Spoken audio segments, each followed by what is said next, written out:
Welcome to the 2009 Whistler Awards Ceremony.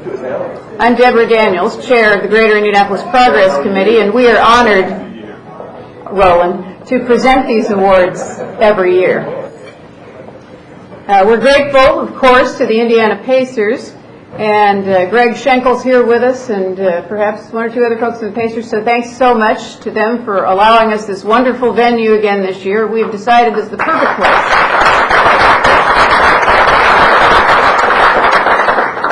We're also grateful to have Mayor Ballard and his delightful and accomplished wife Winnie here with us this morning, and the mayor will be introduced more formally during the program. And of course, everyone here is an important person, so I cannot mention you all. Although I will mention that John Walls, the very first executive director of the Progress Committee, is with us, and we're always glad to see you, John. Thanks so much.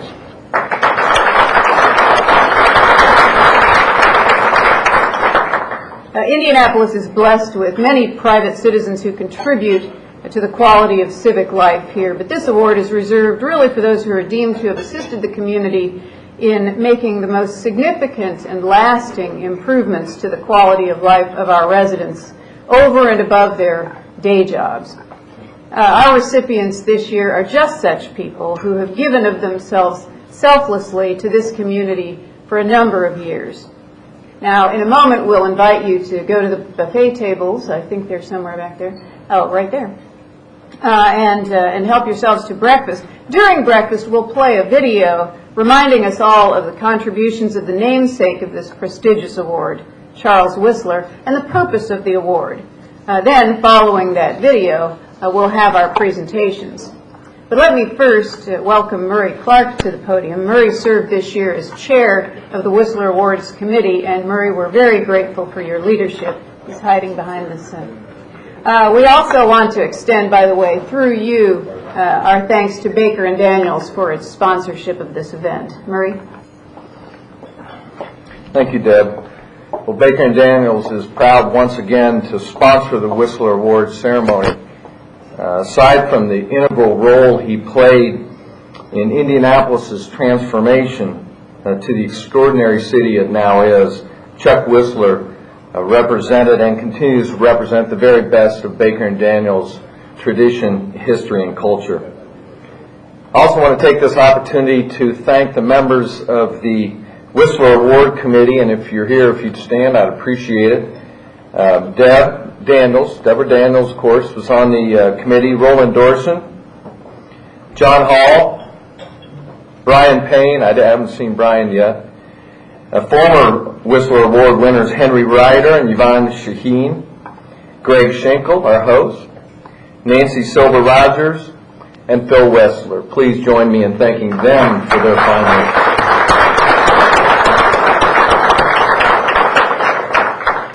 Well, now to breakfast. For your invocation, I'd like to introduce an old friend, John Merlin, who's pastor of the McCordsville United Methodist Church, for our invocation. John. Thank you, Murray. Good to see all of you. Let us pray. Baruch atah Adonai Eloheinu melech haolam, hamotzi lechem min haaretz. Blessed are you, Lord our God, King of the universe, who brings forth bread from the earth. Thank you for this day and for your many blessings. Thank you for this great but humble city, and for leaders of vision and humility, for with humility comes wisdom. Thank you for leaders who, in their weakest moments, show strength and the courage of their convictions. Great but humble leaders who lead by example and invite us all to join them. Leaders like Chuck Whistler, whose name and legacy we honor today, and whose vision enabled the rest of us to reap the benefits of that vision. Leaders like Neighbours and Sallie Rowland, whose work inspires us all.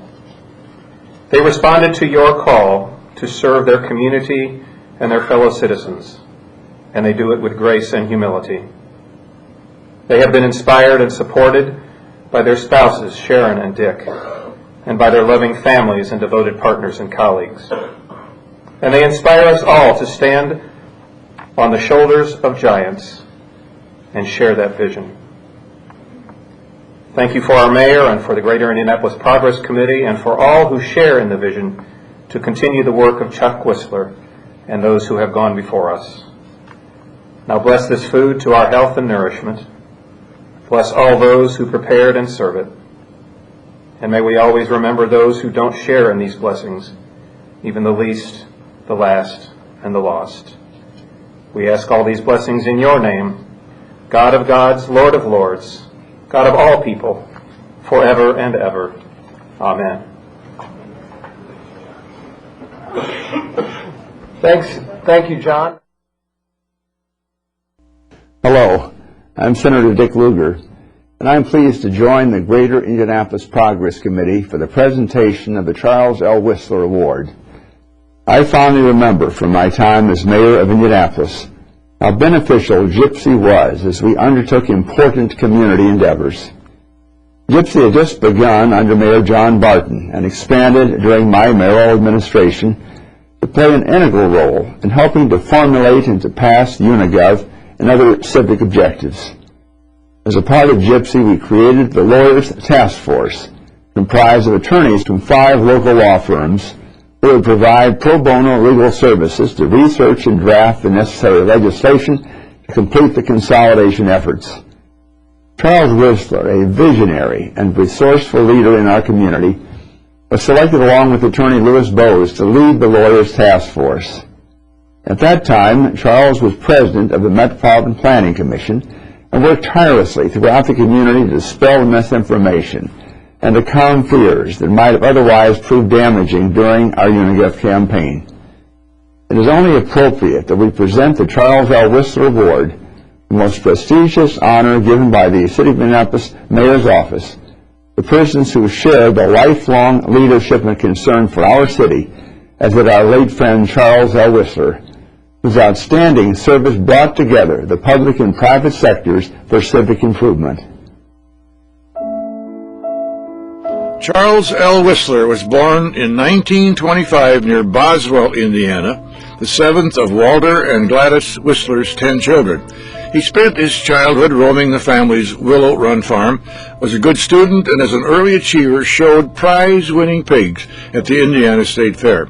When he was eligible, Charles Whistler enlisted in the U.S. Army Air Corps, trained as a gunner for B-29 bombers. Whistler eventually attended Indiana University and the GI Bill and was the first member of his family to go to college. In due course, he married the beautiful Kathleen Hartlip, who had defeated him years earlier in a spelling bee at their one-room schoolhouse in Boswell. Charles served on the Law Review Board and graduated from IU School of Law magna cum laude. Upon graduation, Whistler received a job offer from an attorney back home in northwestern Indiana, but opted instead to accept a position with the firm of Baker & Daniels. A friend and colleague, Steve Terry, recalls that Whistler's background as a farm boy, quote, kept him firmly on the ground. The reason why you want to hire somebody like Chuck, because Chuck taught me that farm boys are very, very hard workers. And farm boys work very long hours. And farm boys have a sense of the real world. Henry Ryder met Whistler when they were both young attorneys specializing in labor law in Indianapolis. It was an interesting field to practice law in because at that time the civil rights movement had really not produced legislation as it did in the early 60s. And we did a lot of negotiations with unions at that time. It builds the kind of negotiating experience that really centralized Chuck Whistler's ability. He was an excellent lawyer, and all of the lawyers here and at Baker & Daniels felt that way about him. Everyone who knew Whistler recognized his ability to negotiate and reach a compromise, evident in one of his greatest achievements, helping Dr. Bert Servaz and others create UNIGOV, which was the consolidation of city and county government, even today making Indianapolis a model in providing governmental efficiency for taxpayers. I think what he did was to take the bill that was being written that had a number of authors And I think he helped the authors shape that bill. The more he got into it, the more ideas he had. And those ideas were reflected in ways that he treated the text of the law. David Frick worked with Whistler at Baker and Daniels, and later, when Frick became deputy mayor in Bill Hudnut's administration, Whistler served as a trusted advisor. Chuck Whistler was a unique individual. He took an active interest in those with whom he had association, and he became my mentor. And Chuck taught me how to be a good lawyer. He taught me how to be a community citizen, and he taught me a series of values that I still have today. I had additional responsibilities in local government. I frequently would call Chuck and say, "Chuck, what do I do in this situation? What do you think?" And he was always there, always available to me. Charles Whistler also cared deeply about Indianapolis landmarks and the city's cultural integrity.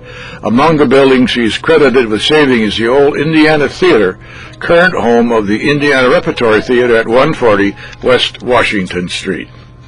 People don't realize that incredible landmark that sits on Washington Street was literally a few hours away from the wrecking ball.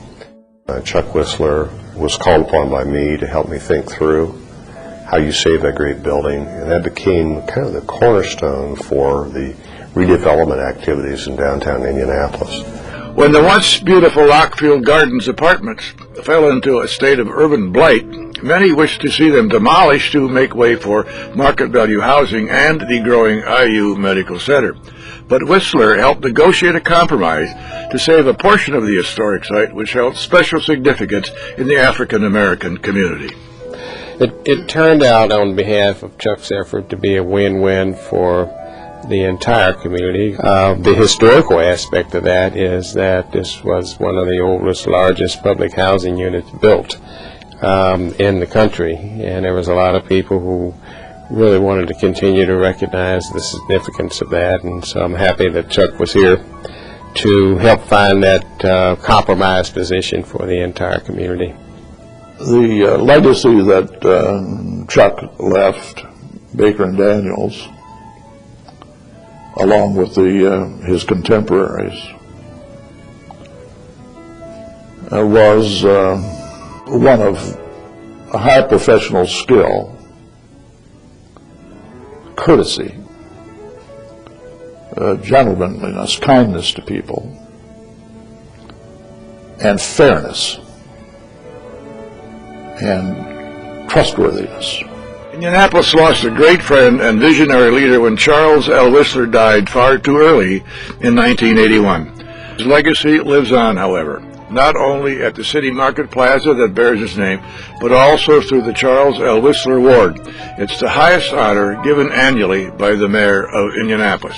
He personified what was the reason that Indianapolis succeeded as a city in growing from a no-place city to a first-rate city, and that is that partnership between the public and the private. When I had an opportunity to receive the Whistler Award in 1984, it's probably the highest honor one can receive, an award named after your mentor. And the community recognizes your contribution by awarding you something that your mentor is named for. I think he left this as a city of hope. He was an effective citizen of his chosen city. To many who knew him well, and many who never will, he was even more. His words unified a county. His actions produced the city we have today.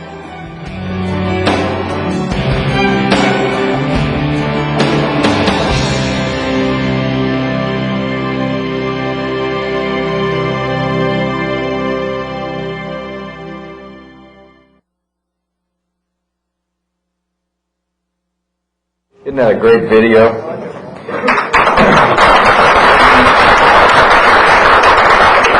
Of course, you recognize the voice behind that video, P. McAllister, who was a recipient in 2007. And I noted that Henry Ryder, who we mentioned previously as a member of the awards committee, was not here. He was in the video. He has shown up. Where are you, Henry? Henry, thanks for your work on the video and your work on the awards committee. We're going to deviate from the program just a tick to hear from our mayor first. Well, now that the first term of the mayor is almost half done, we are truly seeing the depth of his leadership.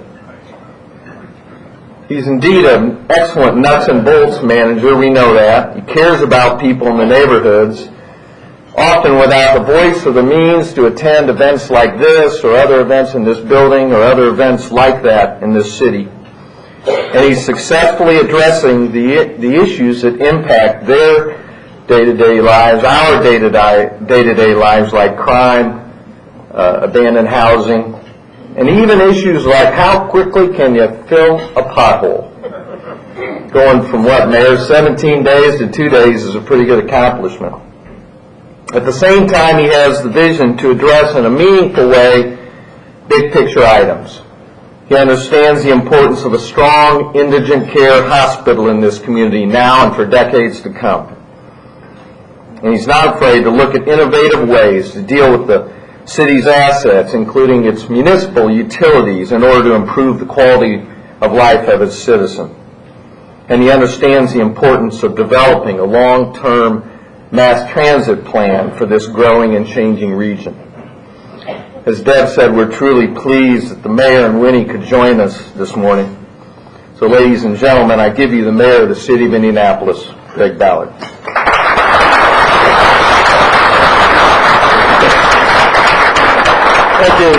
Thank you, everybody, for coming out today. I really particularly like to thank the members of the award committee for serving on that committee and selecting such worthy recipients, as we honor really two of our great citizens here in the city of Indianapolis with the Charles L. Whistler Award.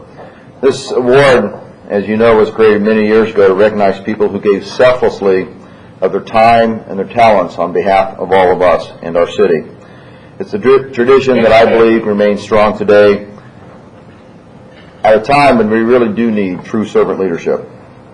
A lawyer and a community leader, really in the grandest of traditions, Charles Whistler gave his time and his extraordinary abilities to the Indianapolis community without asking for power or position in return. Mr. Whistler undoubtedly understood the importance of the public and private partnerships and dedicated much of his service to promoting that concept throughout Indianapolis. He truly served as a role model for future residents who share that passion, and also without his leadership, Gypsy would not be the guiding light that it is today. So in order for us to remain as a successful city, we must always find new and innovative ways to partner with our private sector, those who take pride in our businesses, our schools, and in our community as a whole. All of us work together to provide a brighter future for the next generation. I thank each of you here who are here today helping us grow the roots of leadership that were planted by Charles Whistler and so many others that came before all of us. As you know, we truly have a great city because of those who have gone before us. And this award today, given to these two outstanding recipients, is just another in the long line of tradition that will continue for many, many years to come. So it's a pleasure to be here this morning. This is always a great audience. As you can tell, these are the community leaders of Indianapolis right here in front of me today. And it's a pleasure to give the awards today to two deserving individuals. Murray.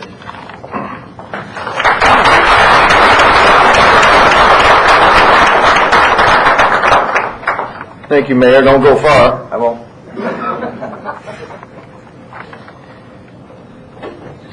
As has been mentioned, we have two great award winners this year. And it's with a great deal of personal pride that I begin the awards portion of this program by introducing our first awardee, John Neighbours.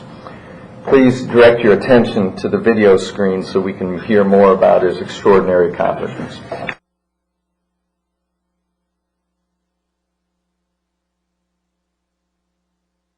I've known John Neighbours for more than 20 years, from before I came to United Way, and I recruited him for my board at Big Sisters. And then John has been involved with United Way almost the entire time I've been there, almost the 20 years.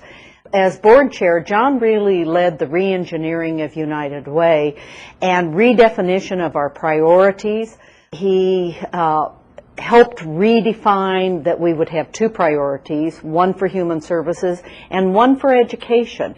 And John's commitment to education continues today, and after serving as board chair for 2 years, he's now the volunteer chair that oversees all of our education initiatives. John's interests are wide. While he has a passion for young people and education, he's also made contributions to the zoo. He's a good fundraiser. He, again, is, when he gets involved in a volunteer activity, he gives it his all. And it's really been a privilege for me and for United Way to have his leadership. It amazes me that John keeps such a good law practice going and accomplishes so much in the community. He is a very strong leader. He is very mission-oriented. His commitments to issues of equity and issues related to education, especially for those people who are children who are coming from families who maybe don't have the support that other families have. It's pretty incredible, and John is always looking at how to bring more resources to bear on the mission and on the goals that we're trying to achieve, especially in the education arena, as we look at how we can improve and help more kids in this community succeed. Our model is that he has really helped lead is one that we're improving children with the intention of improving schools, with the intention of improving neighborhoods, with the intention of really increasing the talent in the workforce and increasing the quality of life in Indianapolis. John Neighbours is the founding chairman of the board of the Charles A. Tindley Accelerated School, which is Indiana's first accelerated school and first early college high school. In a nutshell, at the Tindley School, we treat every student as if they're gifted and talented in preparation for selective college admission. John's involvement in the Tindley School was instrumental in being able to provide this process. Most of the time when you talk to people about an honors level or gifted and talented level education for every kid, there's some disbelief, especially in the educational community. John is one of those few courageous people who believed that this was possible and necessary for students in this community. That was important because once he believed that it could be done, he leveraged every personal and professional relationship he had to make sure that this new school could come into being, not just for the 450 students that we serve, but really for the entire community. John led a group of board members who pulled together the resources, pulled together the appropriate personnel, the professional acumen to give birth to an entirely new non-for-profit organization that in its fifth year is now at this point self-sustaining. I meet very few people in Indianapolis who are connected and familiar with our school community who don't say, oh yes, that's John's school. That's how much he talks about it. That's how much he gives of his personal time and attention to making sure that the school can happen. He's done more than just create a school in the Meadows. What he's done ultimately is set a bar, a very high bar, for urban education across the city. Now there are no more excuses about we can't educate kids because of what they look like or how poor they are or where they happen to live or where their families happen to be in life. So he's created a standard. Well, if that weren't enough, John has taken on a new responsibility as chairman of the board for the Avondale Meadows Community Foundation. In that respect, John is not just about making sure that Tindley continues to provide opportunities for kids for the long term, but the redevelopment of the entire neighborhood surrounding the school. And so where the Meadows had once been the worst place to be in Indianapolis because of the impoverished nature of the community or the crime-ravaged nature of the neighborhood, it is now going to be a beacon for renewal and success, not just for the students in the school, but for everyone who happens to live around the school. I feel compelled to tell you a little bit more about John Neighbours. His resume is long. I won't read all of it, but you might know that he was co-chair of the legal committee of the Super Bowl committee in Indianapolis. He's co-chair of the Central Indiana Transit Task Force, member of the board of the Christian Theological Seminary. He was chairman of the board for the Indianapolis Zoological Society from 1987 to 1991, a very important period during which construction was finished and the new zoo, about which we're so proud, was opened. He was also appointed to serve on Gypsy by both mayors Bill Hudnut and Steve Goldsmith. He has served as vice president of the Indiana Sports Corp and on the local organizing committee of the 1987 Pan Am Games. He's also held many positions on many boards and committees, including Indianapolis Symphony, DePaul University, National Art Museum of Sport, Marion County Commission on Youth, Indianapolis Museum of Art, Greater Indianapolis Crime Stoppers, Penrod Society, Cathedral Arts, and the list goes on and on.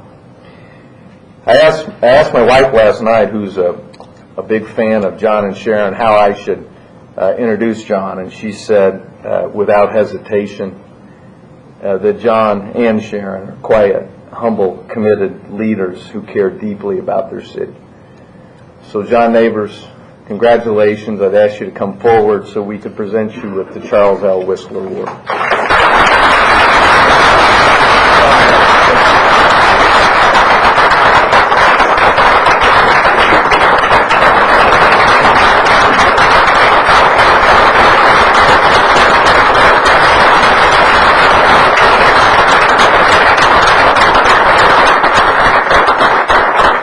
John, on behalf of the city of Indianapolis and all that you have done for all of the citizens, you're a true servant leader. You've done so much. Anybody who's if you've never been to the Tinley School, and I've been in there many times, that's a remarkable place. You're a large part of that, if not the main part. So I appreciate. Plus, I like that task force thing you're doing right now too. That's pretty nice.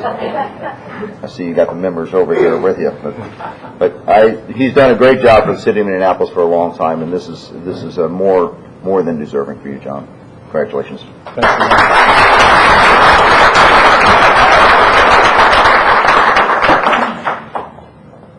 I thought this was a okay idea until I had to sit there and go through all this, Sallie. And I know what you must be feeling. Let's just get this over with.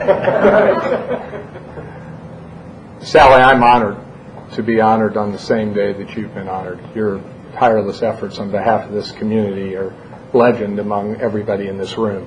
So congratulations to you as well.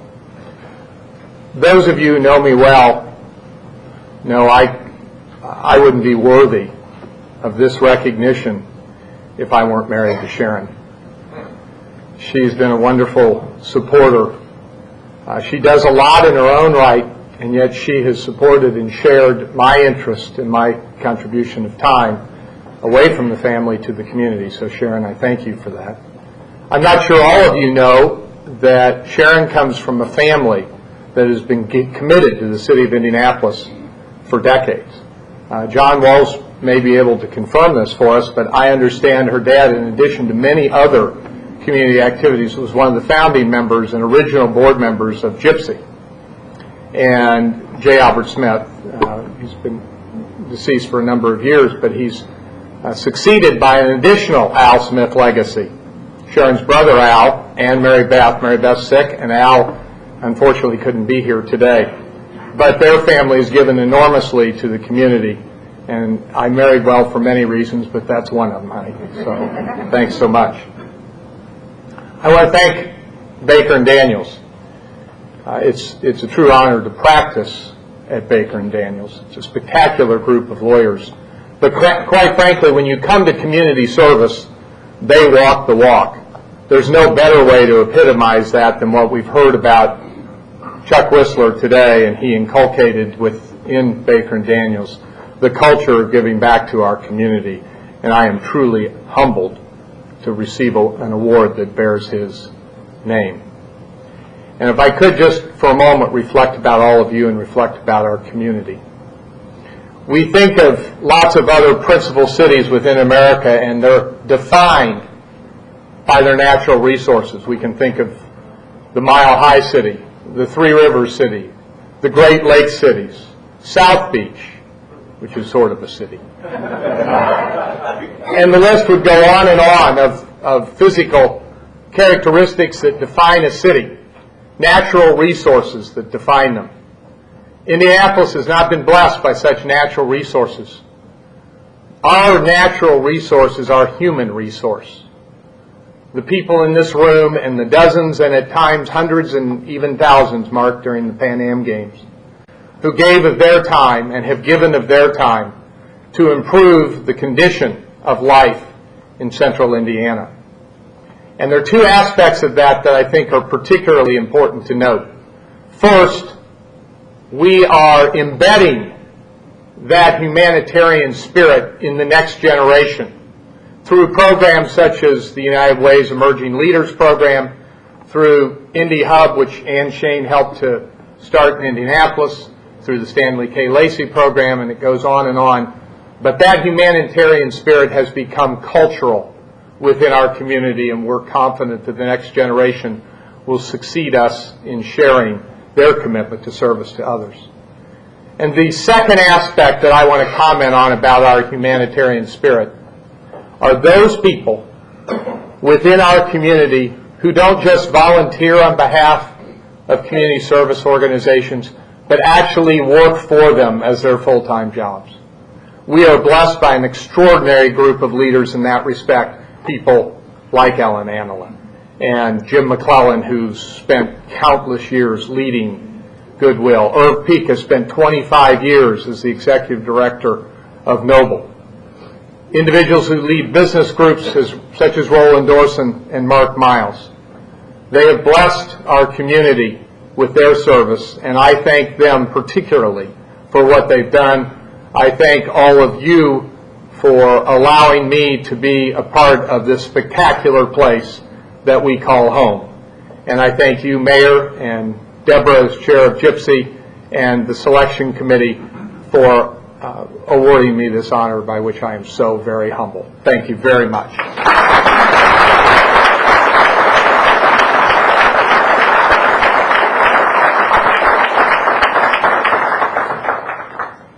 John, you're just amazing. You continue to amaze, and we're so happy for you. We're also honored this year to present the Whistler Award to Sallie Rowland, and we want to give you a little background before inviting Sallie to the podium. So if you will. I was first working with Sallie as we were doing the regional center plan updates for downtown, and got mostly involved as we were doing the Urban Design Oversight Committee, which is a committee that worked on design guidelines. Sallie was one of the chairpersons of that committee and was instrumental in helping it get adopted. Design guidelines were talked about for years in Indianapolis. We've had review, but not the guidelines. It's a step above that. And Sallie saw the benefit of that, helped us get a lot of partners in reviewing the process to create the design guidelines, was really our cheerleader through that process, and they were adopted with full support last year in 2008. Prior to her work on that, she'd also been a member of the Indianapolis Preservation Commission for several years, back in the late 70s and 80s. And back then, preservation was kind of a newer idea. It wasn't something that everyone thought was important to communities. Sallie, however, did think it was important to Indianapolis, and thought that if we saved parts of our city then, they'd be important today. And certainly she did that. She was the chairman for 5 years. Several districts were created during that time, like the Old North Side, Fletcher Place, Chatham Arch, all very successful neighborhoods now. And she also was instrumental in saving the Circle Theater and the Union Station, which are very important buildings to us in the city. When people visit cities, they don't want to visit something that's the same everywhere throughout the country. And so your historic buildings and your design of your new buildings are what makes a city unique. Sallie certainly sees that that vision and that importance to our city, and helps us to make sure it is a unique downtown. Well, nationally, Indianapolis is known for its public-private partnership. And I think that people like Sallie are the ones that make us famous for that. In the urban design guideline creation, she helped us get about $100,000 of private money that worked with the city staff to develop these guidelines. So it wasn't just a city staff initiative, it was a community initiative. And people like Sallie are the ones that really make that community initiative successful. In 1998, I received a call from a headhunter who had asked me whether I would go to lunch with her, which I did, to my great surprise, asking me if I would be interested in leaving my former position with Collier's Shirley Martin Tucker to perhaps start up a new organization which is now known as the Central Indiana Corporate Partnership, CICP.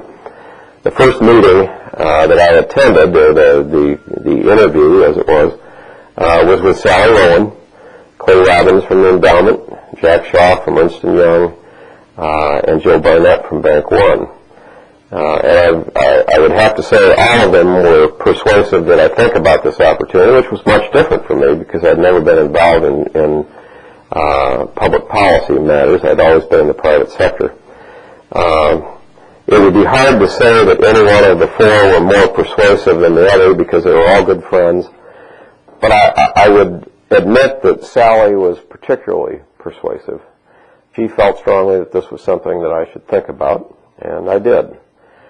Through the years, Sallie was always very important to me as a sounding board, as someone that I could call for reassurance when I wasn't sure about which direction to take. She has been a great friend and a professional colleague through the years. One of the principal issues for CICP was what geographic reach we might have. And Sallie, Clay Robbins, others, as well as I felt that it needed to be a regional organization, that the political boundaries of Marion County really had very little to do with the economic strength, vitality, and opportunity in central Indiana. In the regional outreach that we undertook to put together the membership of CICP, Sallie was particularly interested in the relationship between the corporate community and the university community. This was not entirely a universally held opinion, and she very quietly, as Sallie has been known to do, but very persistently,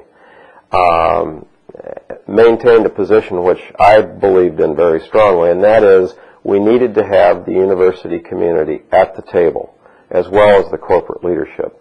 And it proved to be, I think, one of the very strong aspects of CICP is how we bring together the great minds in research in our university community in central Indiana, along with the corporate leadership. And I will forever be thankful that Sallie persisted on that topic. Sallie's quiet persistence has been one of her perhaps best qualities. She has always been content to work in the background. It wasn't about taking credit, it was about making things happen. And I think, as we all would acknowledge, perhaps the best people at that are those who are selfless, as she is, and really focused on the outcome and not on the credit that goes along with the success. Sallie, I wish I could be with both you and John today to congratulate you in person. I can think of no two finer individuals than the two of you to receive this wonderful award. Congratulations. And there are other things you should know about Sallie as well. While she does tend to work in the background, she's been out front on more than one occasion, perhaps reluctantly, As you know, she was the founder of Rowland Design, Inc., the interior design firm of which she's now chairman emeritus. She's also the first female president of the Economic Club of Indianapolis, now of Indiana, and she was the first female campaign chair, Ellen reminded us, for the United Way in 1994, and even in 1994, scoring nearly $31 million for that organization, which is really quite remarkable. Sallie has served on the boards of Hanover College, the Greater Indianapolis Chamber, the Indianapolis Historic Preservation Commission, as Maury mentioned. She's been a member of the IU Kelley School of Business Advisory Board, Dean's Advisory Board, and the Advisory Board of the Girl Scouts, Director Emeritus for the Christian Theological Seminary. She is, of course, not surprisingly, a recipient of the Sagamore of the Wabash Award and the Distinguished Alumni Service Award from Indiana University.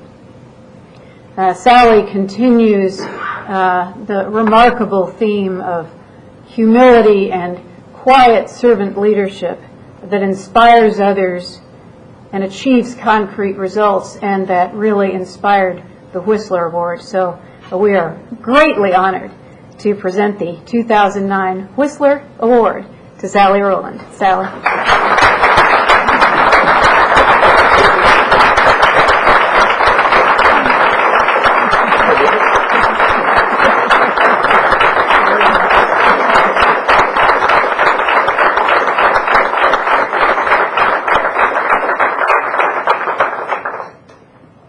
Sallie, I think we've heard almost all we can. What do you think? I'm overwhelmed. But on behalf of the city of Indianapolis, I want you to understand how important it is that your leadership, your quiet leadership here in Indianapolis, has meant to the future of our city.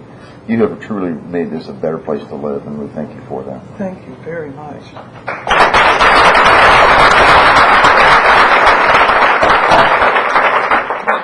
Well, unlike John, I have to have notes. I'm a little bit further along in years.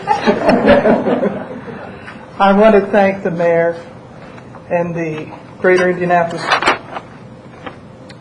Gypsy Committee for nominating me for this, and Murray and Dave for what wonderful comments that you gave. I have to tell you, when Yvonne called me about this recognition, it was totally unexpected. I'm honored to say that I knew Charles Whistler, and it is very humbling and with honor that I accept this award in his name. And truly I'm awed to be in the company of the past recipients whom I've long admired and who I'm proud to say many are among my friends. I've always felt that with the gift of life comes the responsibility to give back. I don't think we were put here just to take up space. I believe that each of us should try in some way to make this place in which we live at least a little better as a result of each of us having been here. What little I have contributed so far truly pales compared to John Neighbours' accomplishments, and certainly what many of you here in this room have already given. I think I better get busy. I'm grateful for the uniqueness of Indianapolis, this community of people who welcome and embrace those of us who were not born and raised here, but who have come to love this city and want to be of service to the community. That cannot be said for many towns and cities. I think it's one of the things that makes Indianapolis very special. The opportunities that have been given me have often been challenging to me, but without exception, I feel that I've always gotten more than I have given. And that may be in new knowledge, it may be in a sense of accomplishment, it may be in friendships, and sometimes just a nice pat on the back. And certainly receiving the Whistler Award is such a gift. I thank you very much.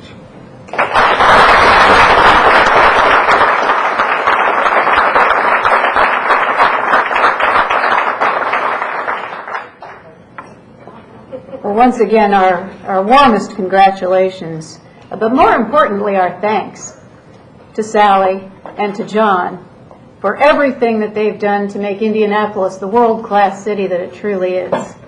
And John, I think you're right. Our resource is our people, and you two embody that as much as anyone that any of us has ever known. Thank you, Mayor Ballard, for joining us today for our presentations. Thanks again to the Pacers and Jim Morris. I saw you, Jim. Thank you again for hosting us here today. Thanks to Baker & Daniels for its generous sponsorship. We are a fortunate community indeed. And with one brief commercial message, since I see Matt Gutwein in the audience, we will be adjourned. Wishard, yes. Thank you for coming.